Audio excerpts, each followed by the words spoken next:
Welcome back. Randfontein residents who fled their homes after allegedly being terrorized by illegal miners remain at a community center. Over 600 residents have been staying in an overcrowded community hall since last week. Government has also committed to addressing their challenges by next week. To unpack the extent of illegal mining in the country, we're joined by Sahlulele Luzipo, the former chairperson of the Portfolio Committee on Mineral Resources and Energy. Mr. Luzipo, good to have you on the program this evening. So from a policy perspective, how did South Africa even reach a point where illegal mining has become so powerful that entire communities like Sporong are being displaced? Good evening to you and your viewership. Look, I think the biggest challenge is what we have raised even before some of us left Parliament, that the issue of illegal mining in this country is a threat to national security. And precisely for that reason, we had to welcome the intervention that was being made, which placed the matter exactly at the responsible office of the president. And we think that it was a correct decision to be made. The issue is that there needs to be some level of speeding up the process. For an example, the process of engaging on what we had suggested, the General Laws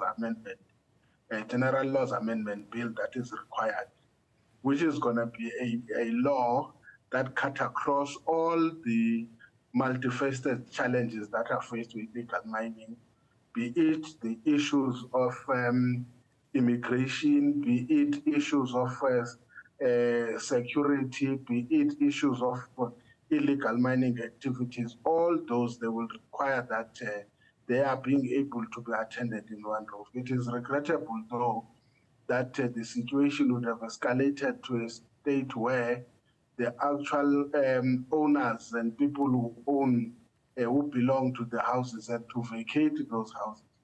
So the issue here is that we may be talking about illegal mining, but the reality is that we're talking about criminal syndicates that are taking a different form, because there is no mining that is taking place when a person is evicted or the house is taken over. It is the activity that must be attended to. Now, it is, one might argue and say it has even extended to be a matter for human settlement. So the multi-pronged strategy is the one that will be able to assist us in situations of this nature.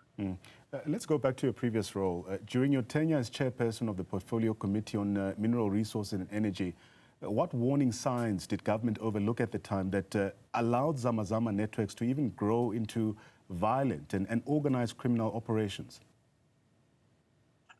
You will recall we've submitted a number of reports, and one of the things that we raised was that if you think you are going to resolve the issue of illegal mining, especially the zama, which is what we have argued is the violent side of illegal mining activity. For an example, one of the things is that you need to ensure that at the level of international relations, especially with the SADC countries, there is a need that we begin to find a common strategy of how to manage this, because predominantly a number of people that are found to be having these activities are people who are non-South Africans, who are from within the SADC countries. The second, which is why we said SACO in particular must be able to attend to the issue of illegal mining activities. The second point was that you needed to have a legislation that outlaws second-hand gold, amongst other issues. But most importantly, you needed to make sure that at an international level or at a global level, gold is treated as one of the strategic minerals or scarce commodity in the same way you had classified diamond. Because if we are not addressing that issue in other countries, second-hand gold and even gold by its nature is not being regarded as something that is illegal. Remember, it is possible that legal trade in gold may have some elements of illegal trade in gold. The third element that we think it's important that it has to be attended to are issues of national security. with regards to the role that police have to play, the role that the courts have to play, as well as the role that immigration officers have to play. Lastly, is then mechanisms that needs to be put in place of making sure that there's proper rehabilitation of your derelict and ownerless mines, because what you are having now, the entry point of all illegal gold, in fact, the zamas in the main are in the gold industry or are in the gold sector. And therefore, you need to find mechanisms that will make sure that there is mechanisms to close in a proper manner. Where, for an example, made and said, you need to take into consideration in areas like Rivali in Johannesburg, that you put development, a developmental initiative that is going to cover a large space that will then make it very difficult to allow illegal mining activities to take place. So the view that way, I think, must be considered without putting a blame who's right, who's wrong, is that we must find a multi-pronged strategy that will be able to resolve. But you need to talk to the immediate task of addressing the issue of violent illegal mining activities, including now the case where people are evicted from their own homes. Interesting you touch on the issue of policing as well, but residents say they repeatedly asked for police protection, for instance in Sporong, but was simply ignored. Where exactly is this breakdown that we are seeing? Is it policing capacity or political will or even a coordination between departments or the lack thereof? I think we must address the issue in the context of saying that at times the level of ammunition that is there, it is possible that it could be beyond the scope of the police. And I'm not saying I'm not a security expert, but I think also we cannot deny some of the issues that, for an example, we discovered in some of the oversights that we took place, that even within the departments, there are a serious allegation, and some have been proven that there is a collaboration between law enforcement agencies with some of these zamas. In fact, some they go to the extent of alleging that some of these law enforcement agencies are in the hands, in the payroll of illegal illegal mining activities. That does not only extend to the police, it even extends to those that are supposed to make adjudication of law. And unfortunately, until such time we are able to pin this matter into the net, we may not be able to resolve. For instance, I'll be honest to you, Jack, I had thought that the Mahlanga Commission, amongst other things, will be able to establish to what extent lawlessness in this country, as far as illegal mining is concerned, has gone. Is it true that you do have law enforcement agencies that are in the payroll of illegal mining magnates? Because you do have the kingpins that are occupying certain territorial spaces in matters of this nature. To what extent do we have the adjudicators of law, whether it's the magistrate and the judges, whether it's the prosecutors that are also implicated in cases of this nature?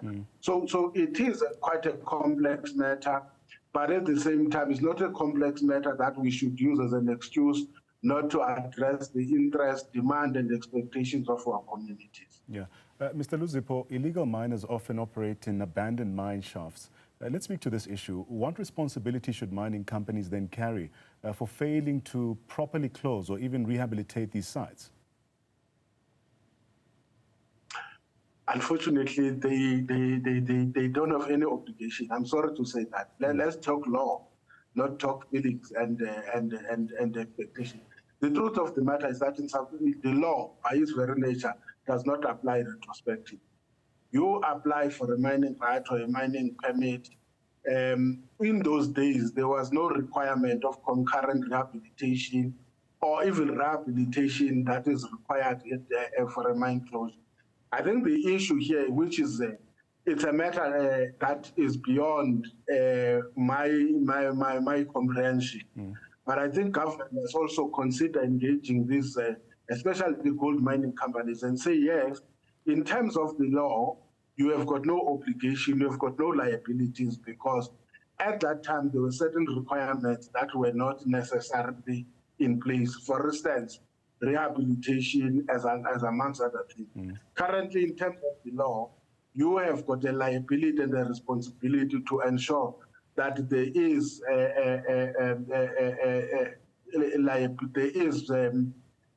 collateral for payment.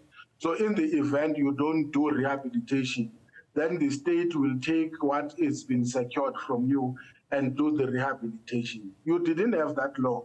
So you can't then say now, if the law at that time did not require you to put a certain financial provision upfront, that now you must do so. But that does not take away that the crisis of illegal mining, especially of the zamas in the gold industry, it will require also that the captains of the industry, must also take some degree of making sure that they make a contribution towards addressing this matter, without saying they are liable or not, but to some extent, they must also demonstrate some degree of responsibility with this exercise. Lastly, I think there is a need also to reinforce the law to make sure that some of the legislation, you will remember, for an example, would raise the issue that you cannot ignore the fact that some mine closures are not on the basis of the absence of a gold-bearing material. They are just on the basis of overheads. And on the basis of that, when the mine is closed, there is still available commodity that will attract mining activity. Also linked to this, you will remember also in areas like in Mpumalanga, you do have situations where lack of mining activity would lead to illegal mining activities that will be taking place. So we need to find a way that the harmonization of legislation, especially your Companies Act, as well as the MPRDA, they are able to talk to one another so that when it comes to the issue of a mine closure, they are able to address the problem of illegal mining activity. Yeah.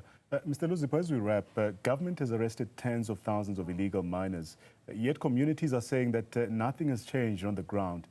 So the bigger question here is, why doesn't enforcement seem to translate into safety for residents? Let me repeat this thing I've said. You can arrest 1 million. We have not arrested illegal miners. We have arrested those who are doing illegal mining. Illegal miners are those who are owning the zamas, those who are going underground. Illegal miners are not going underground. Until we address the point that I was doing, until you address the arrest of the kingpins, those who are trading in the market, until you close the market of gold-bearing material, you put stricter restrictions on gold-bearing material, you will then be able to address. Remember, the illegal miners are people who are just getting maybe 600 rand, 800 rand per bag to do this kind of activities.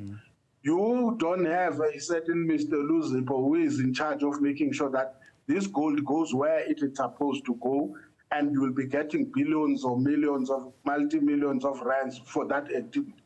So we need, that's why I said you need to close the tap on top. Once you close the tap on top, there will be no demand for illegal mining of gold bearing material. So what I'm trying to say is that legislation must seek to address the problem of trading in gold. We must make sure that we have got stricter measures as far as gold trading is concerned. Once we do that, that limitation will come into effect. Lastly, the concern now is that what we have raised previously, that this problem of zamas is in the gold-bearing material or mining activities. It is now beginning to be proven that it's also moving in chrome activities. And that is the point where it said that we are also working on a time bomb where illegal mining in chrome areas, dominant areas, is going to also leave government with another liability of rehabilitating derelict and ownerless mine. And therefore, there is a need to speed up the issue of licensing in the chrome bearing mining activity. So that is one, as far as I can go on this issue. But I can tell you that you can't have a one-size-fits-all, except if you start from the top.